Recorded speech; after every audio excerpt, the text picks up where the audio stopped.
Strikingly, our presidents have traits. They may be dramatical traits, though, and some presidents you may think masterly may be criticized, so watch at your own risk. Not Billy Bob from down the streets, yours. You are entering the no-spin zone. George Washington.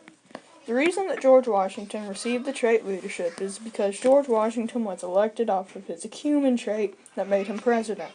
It was leadership that helped to guide him to an entire army to defeat with triumph, with help from the French, the most powerful army at the time, the British. The British were feared throughout the world for their victories in the field of battle, but some inexperienced men beat the snot out of them. How victorious are you now, England? So if the American people elected him because of his leadership, I think that's a good reason to talk about it. Abraham Lincoln. The reason that Abraham Lincoln's trait is believer is because he believed we could stay a country even through a horrible war, the bloodiest war in American history to be exact. He still believed that the country could reason with each other and the war would be over. But when we look on the other hand to many people in the South, Abraham Lincoln was the reason, being president was the reason they fought. After John Wilkes Booth killed Lincoln, he jumped 12 feet from the president's box in riding boots onto a solid wood and stone floor and said 3 words, Sic semper tyrannis, meaning, thus always I bring death to tyrants, the Virginia saying. When he did this, he broke a small, fragile, but important bone in his ankle. When he rode his horse, it made it go out of place. The Union would have never caught him if he didn't jump off. Abraham Lincoln was rushed through the streets of D.C., taken to the bar next door. But when they arrived there, the bartender announced, quote, "A bar is no place for the President of the United States to die." So they pressed Lincoln on to the White House, where he laid his head. Like John F. Kennedy, the majority of his family had died. 2 of his sons died at young ages, and the last lad only lived to be 15. Martha was the last of Abraham's side of the family. Theodore Roosevelt. The reason that Teddy is patriotic is because he did so many good deeds for America. He started off as a man in the cabinet of the Army and Navy, but when the Spanish-American War broke out, he joined the 1st United States Voluntary Cavalry, aka the Rough Riders. Theodore Roosevelt was the leader of the Rough Riders until the war was over. After that, he went back to government.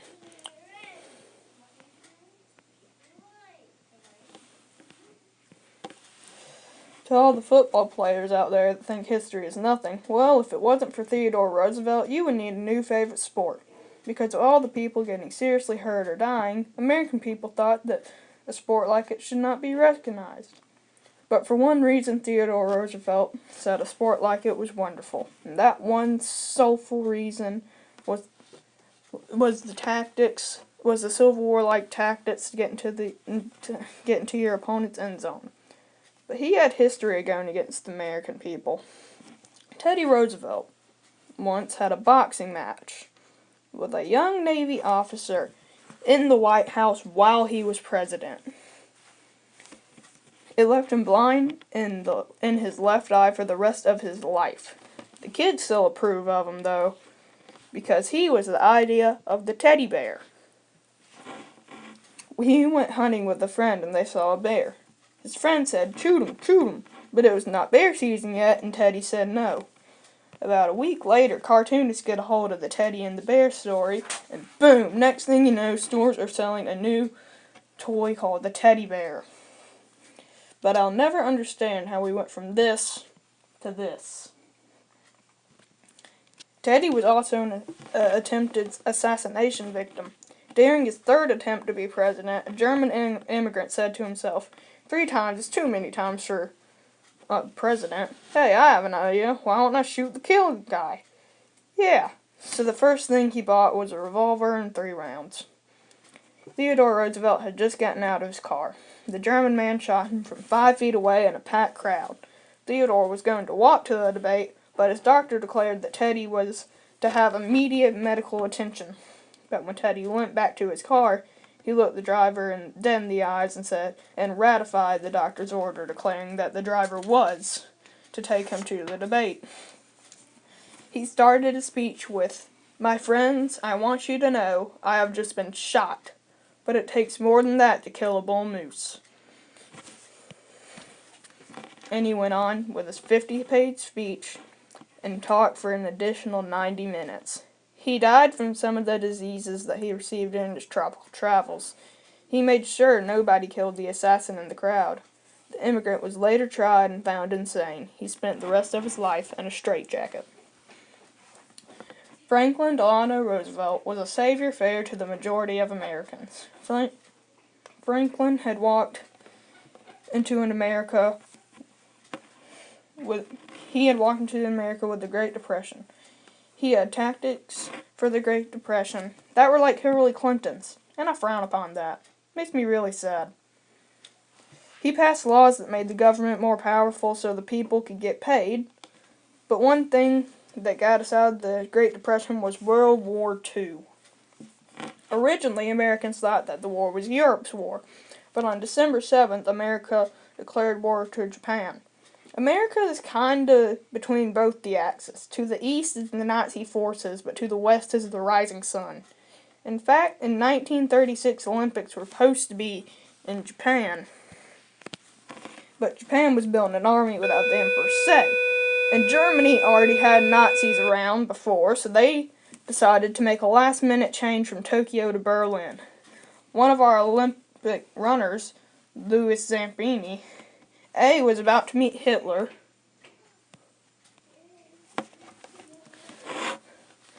because he won. B, he stole a Nazi flag that was 8 feet up in the air, caught it, but because he successfully jumped up and grabbed it, the guards didn't shoot him because they counted it as a flaw in their guarding system.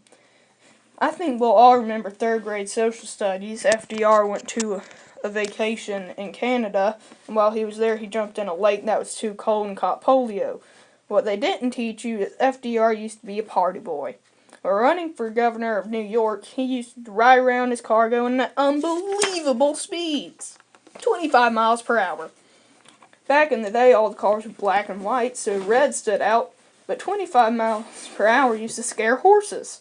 So all the people were like, "Hey Jimmy, did you hear about that Yahoo driving around town like he owns the place?" "Yeah, Billy, he scared my horse so bad that fleas jumped off." "Man, Jimmy, I think that fool has guts. Just what the city needs." "You know, Billy, I think I might just vote for that fool." "Me too, Jimmy. I'm going to go cast my vote right now." "That's a fact. See you around, Billy." "Same to you, Jimmy." So FDR drove his little red car to governor of the Big Apple. Then polio struck. He went to a doctor, and the doctor said to start swimming in Warm Springs, Georgia. He even had a house built down there. It was called the Little White House. He surrounded it with Marine security boxes. FDR had his own hidden wheelchairs made. He even had his own special car made. His wife did most of the talking while he was in Warm Springs, so they gained many of the women's votes. FDR died tragically, though. Cerebral hemorrhage. It is an injured blood vessel leak into the brain. Today, it's still very common, with over 200,000 American cases a year. Many of the cases lead to death. FDR was having a portrait of him. This also, after the World War II, founded the United Nations. JFK was a very brave man. During the Second World War, John Fitzgerald Kennedy served in the Navy, but during the war his ship was hit by a Japanese destroyer. Many of the men were injured, but they lucked out. There's a nearby island. John, even though he was injured too, started to carry the men one by one to the island. He received a Purple Heart for his actions. After the war, he decided to go into politics. In 1960, he was elected as the youngest American president. Meanwhile, in the Soviet Union, they had sent a new job into space. They'd sent a cosmonaut into space. Americans felt weak now. There was a major rivalry between the two countries, so to To restore the American people's confidence, he set aside billions of dollars for the space program. NASA. He promised that by the end of the 1960s they would put American people on the moon. Sadly, though, he never lived to see the day of his great achievement. In 1963, he was shot by an assassin. Jackie Kennedy, JFK's wife, had to hold his head together. The assassin was later shot to death on his trail on national TV. JFK still kept his promise to the American people when, even though the Soviet Union won the space race, the Americans were the first people on the moon.